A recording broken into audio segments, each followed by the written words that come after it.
Avant même cet attentat, il n'y a pas d'autre terme, commis contre Charlie Hebdo, nous avions décidé d'organiser un débat à partir du livre d'ailleurs de Tariq Ramadan, bonsoir, universitaire, professeur d'études islamiques à Oxford, un nouveau livre qui vient de sortir aux presses du Châtelet, ou qui va sortir d'ailleurs, L'islam et le réveil arabe. Nous avions prévu d'organiser un débat, ce que nous allons faire, entre Gilles William Goldnadel et vous-même, avocat, président fondateur d'Avocats sans frontières. Donc on va en parler, mais je voudrais avoir votre réaction sur l'incendie des locaux de Charlie Hebdo et surtout les menaces. Bah écoutez, elles sont claires. Les menaces, il faut les condamner. L'incendie, il faut le condamner. Toute atteinte à la liberté d'expression, il faut la condamner, sans condition. Donc ça, je le dis et je le répète. En ayant deux débats. Un, c'est celui que vous posez, quelle attitude avoir. Et donc ceux qui ont fait ça ne représentent absolument pas les Français de confession musulmane. La majorité, la quasi-unanimité des Français de confession musulmane condamnent ce qui s'est fait contre le journal. Et donc que là, les propos doivent être clairs et entendus en France aujourd'hui. Maintenant, il y a un autre débat qui concerne le traitement et l'humour. Pour moi, c'est, je veux dire, je condamne ceci, puis ensuite je regarde Charlie Hebdo en face et je me dis que c'est un humour tout à fait discutable. Mais je vais même plus loin. Je dirais qu'aujourd'hui, vous frappez là où il est facile de frapper. C'est un peu un humour de lâche. C'est-à-dire qu'aujourd'hui, l'islam, ça fait vendre, que vous touchez. Vous n'iriez pas, par exemple, faire à Charlie Hebdo une sur ce qu'a défendu M.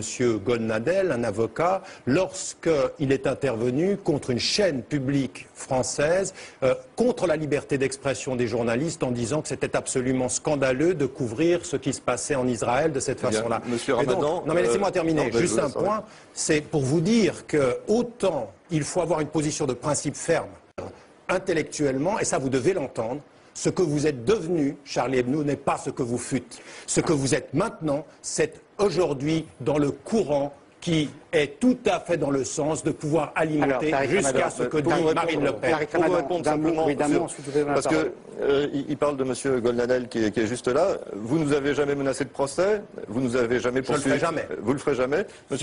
Monsieur Goldnadel, on l'a déjà traité dans le journal, il nous a déjà menacé de procès. 3 fois dans un mois. 3 fois, il m'a, en tant que directeur de publication... Oui, mais évidemment, parce que lui c'est un avocat et chaque fois que vous toucherez à Israël, il va se lever. Mais moi je ne vous toucherai pas. Non, mais pour ça, ni intellectuellement, simplement pour vous dire qu'on ne traite pas que de l'islam, et on traite aussi des vous faites de la publicité à bon marché. C'est pas bon marché, non. Non, mais très bon marché. Non, c'est pas bon marché du tout. Monsieur Goldnadel. Les locaux dans le 20e, c'est pas bon marché, même si c'est dans un quartier populaire, monsieur Rien à Ramadan. voir, mais c'est un argument assez... Oui, vous allez... Allez, s'il vous plaît. Je trouve un peu particulier, monsieur Ramadan, que vous puissiez dire aujourd'hui que Charlie Hebdo ait pratiqué un humour de lâche. Parce que le simple fait de montrer la figure du prophète, c'est déjà prendre un risque. Le Christ, par exemple, que les musulmans... C'est marrant que vous parliez du Christ. Pourquoi vous ne parlez pas de l'État d'Israël et de votre façon d'aller contre la liberté d'expression, monsieur? Pardon. Vous voulez que je vous parle de mon travail sur Israël dans Charlie Hebdo? Non, mais attendez, je vous explique les reportages que j'ai fait en Palestine, dans la bande de Gaza. Vous êtes allé dans la bande de Gaza forcer les barrages israéliens? Si je peux continuer quand même. Vous allez me dire qu'aujourd'hui vous êtes devenu pro-palestinien. Si je peux continuer, c'est bizarre cette obsession sur Israël.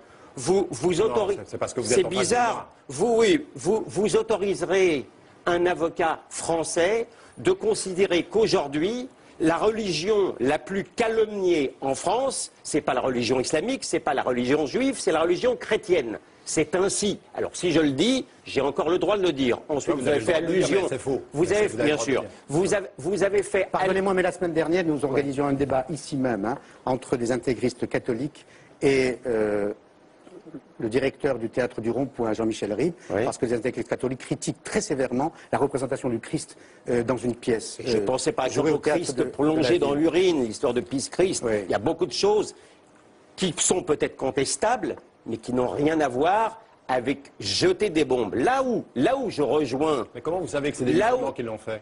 Mais je dis simplement jeter les bombes. Vous le savez déjà? Et je dis qu'il n'y avait pas de quoi. Et je dis que c'est ces musulmans? Et je dis qu'il n'y avait pas de quoi fouetter ni un chat, ni un chien d'infidèle. Dans ce qu'avait fait Charlie Hebdo. Voilà la situation. Mais là où je rejoins, mais vous avez une curieuse façon de laisser parler les gens. Là où je rejoins Monsieur Ramadan, c'est qu'effectivement, ça ne me gêne pas. Vous savez, si vous dites qu'il pleut et qu'il pleut, ça ne me dérangera pas que de vous dire que vous avez raison. Là, je dis que vous avez tort. Bien, simplement, c'est un fait et ça montre que les islamistes, ne vous en déplaise, sont en perte de vitesse dans notre pays. C'est la remarquable réaction des musulmans en France, en ce compris d'ailleurs les musulmans représentatifs comme M. Moussaoui, qui ne s'est pas embarrassé de distinguos subtils comme M. Ramadan, qui a condamné strictement et simplement l'attentat. Je pense aussi à l'imam Chalgoumi, qui est un musulman tout à fait tolérant et qui a condamné sans réserve et sans faire une première partie et une deuxième partie. Mais comment pouvez-vous, monsieur, vous êtes un avocat, comment pouvez-vous, devant autant de monde, faire semblant de ne pas entendre ce que je viens de dire? La condamnation, elle est radicale et totale. Vous l'avez entendu, ça? Et maintenant, il y a une deuxième, c'est une deuxième question. De lâche. Et après, vous avez traité la victime de lâche. J'ai le droit d'évaluer l'humour que vous me présentez. Bien entendu. Donc il y a une condamnation. Tout le monde a entendu, puisque vous dites que tout le monde a entendu que vous avez traité Charlie Hebdo de lâche. Je peux préciser une chose à M. Ramadan qui connaît visiblement pas très bien Charlie Hebdo, ou uniquement quand et c'est vrai que j'ai été mis en cause 3 fois dans le même mois par Charlie Hebdo. J'apprécie modérément Charlie Hebdo, mais je me battrai jusqu'au bout pour que Charlie Hebdo, évidemment, puisse sortir toutes les semaines. Ça me paraît une évidence. Je suis vraiment désolé. Hein. Je ne pensais pas qu'après l'incendie, mercredi, le piratage du site, tout au long de cette semaine, plus les menaces de mort, vous soyez à ce point encerclés. Non, ça ne nous empêche pas d'avoir de bonnes relations. Ça n'a rien à voir. Ça n'a rien à voir. Simplement pour préciser à M. Ramadan qu'en 19 ans, ça fait 19 ans que je travaille à Charlie Hebdo, que Charlie Hebdo a été relancé, on a eu 14 procès avec l'extrême droite catholique. On a eu un procès avec l'islam. C'est simplement pour vous dire qu'on traite largement plus la religion catholique en une ou à l'intérieur de Charlie Hebdo, simplement parce que nous sommes... Pas ces dernières années. Mais si. Non. Mais on traite l'actualité. Nous sommes un journal d'actualité. Quand il y a une actualité sur l'islam, on traite de l'islam. Quand il y a une actualité sur n'importe quoi, on traite n'importe quoi. Quand on traite on est un journal d'actualité aussi. On est un journal d'humour et d'actualité. Alors, si vous le permettez, mais... Au fond, cette actualité illustre le propos et le thème du débat qu'on souhaitait organiser autour de votre livre, l'islam et le réveil arabe, qui sort le 9 novembre, où vous souhaitez vous-même que les démocraties occidentales ne s'approprient pas ces révolutions démocratiques dans le pays arabe. Vous souhaitez vous-même que l'islam, en quelque sorte, cohabite avec ces démocraties naissantes. Et vous souhaitez, là je vous cite, que l'islam puisse favoriser une démocratie nouvelle, y compris, je vous cite, la créativité artistique. Est-ce qu'on n'est pas au cœur du débat? Est-ce qu'il n'y a pas une contradiction dans votre propos à vouloir condamner la liberté d'expression, fût-elle contestable, d'un Charlie Hebdo, et à vouloir plaider pour la créativité artistique dans des pays musulmans démocratiques? Mais si j'avais un langage d'adolescent, je dirais, mais j'hallucine. J'hallucine. Vous avez entendu que je contestais la liberté d'expression de Charlie Hebdo. Je viens de vous dire 4 fois le contraire. Donc vous m'entendez pas là. Non, attendez. Vous imaginez une contradiction. J'ai dit, compris, hein. Vous avez compris. Je vous remercie de me... Non, alors si vous le permettez, moi j'ai pas du tout envie de polémiquer avec vous. Je suis dans une position de médiateur. Simplement, je fais l'exégèse de vos propos et de votre livre. Simplement, non. Vous faites l'exégèse de ce que je viens de dire et j'ai condamné le fait qu'on s'en prenne à la liberté d'expression. Dites ça au moins. Non, mais la façon dont vous regardez ou dont vous commentez le traitement de Mahomet, pardonnez-moi, vous condamnez une sorte de créativité artistique. Mais non, j'évalue que cet humour-là, pour moi, est un humour de lâche. C'est pas un humour drôle, c'est tout. Non, mais c'est pas une condamnation. Attendez, lâche, c'est un jugement très dur. Mais oui, parce que vous dites lâche, et pourquoi vous dites pas con? Vous pourriez dire qu'on a un humour de con. Parce qu'en général, les lâches sont parfois cons, oui, mais j'ai pas de problème. Donc, alors, pour en venir... Non, moi, je ne vais pas polémiquer parce que je ne voudrais pas qu'on ait l'impression qu'on encercle Tariq Ramadan, quoique vous ne soyez pas d'accord, souvent, tous les deux. Quoique. Prochaine attention, s'il vous plaît. Non, c'est pas un procès d'intention. Vous dites alors, sur votre livre, je vais vous poser la question tout simplement. Est-ce que l'islam tel que vous le concevez peut favoriser une démocratie telle qu'on la conçoit dans le monde, je n'ai pas dit occidentale. Non, mais même dans le monde occidental, j'ai aucun problème avec ça. La substance du livre est de dire cela. Et de dire que moi je me suis battu et je me bats, et ce que l'on voit aujourd'hui dans le monde musulman est tout à fait intéressant, des processus de démocratisation. Vous avez des populations qui ont envie de rester fidèles à des traditions, mais qui ont surtout envie que cessent les dictatures, que cesse la corruption, et qu'il y ait une véritable autonomisation. Ceci est à mon sens possible. Et non seulement c'est possible, mais les peuples sont en train, jeunes, moins jeunes et femmes, parce que les femmes sont très impliquées dans les processus de soulèvement, sont en train d'aujourd'hui de montrer qu'il est possible de rester musulman et de défendre les valeurs que nous chérissons. Et c'est ceci que je dis comme étant très important. Et la liberté artistique, ce que je dis, c'est que le monde arabe aujourd'hui est en crise pour deux raisons. Vous savez, ce qu'on est en train de voir, et même dans le débat qui est en France, est installé en France sur la polarisation entre les laïcs et les islamistes, pour moi, je dis que c'est un énorme piège dans les sociétés majoritairement musulmanes, qu'il faut qu'elles sortent de cela et qu'elles aillent vers une troisième voie, à savoir que en restant musulmanes, parce qu'elles sont majoritairement musulmanes, elles aient vers une ouverture politique, économique et en même temps culturelle. Et ça, c'est possible. Regard occidental sur cette émergence de démocratie? Écoutez, moi, dès le départ, et quand j'ai commencé à le dire au début de ce qu'on a appelé le printemps arabe, dès l'instant, on n'était pas extatique par rapport à ce qui se passait, on était déjà un peu rabroué. Je suis de plus en plus pessimiste par rapport à ce que je vois. Sur le papier, ce que dit M. Ramadan, comme souvent, c'est excellent. Seulement, lorsqu'on voit ce qui s'est passé en Tunisie avec le parti islamiste Ennahda, davantage encore à ce qui s'est passé en Libye, avec l'instauration possible de la charia, les frères musulmans en Égypte, on a le droit d'être pessimiste, parce qu'en dehors des fantasmes et des rêves de papier, on sait bien quelle est la pratique de l'islam politique jusqu'à maintenant. Ça, on le sait. Ce ne sont pas des divagations. On sait ce qu'a été le Soudan islamiste, qui est génocidaire. On sait l'expérience du Nigeria aujourd'hui dans le monde. Dans le nord du Nigeria, il y a la charia. Il y a 63 personnes qui ont été assassinées aujourd'hui. Vous lisez le journal Le Monde, vous le voyez. 63 personnes par des islamistes.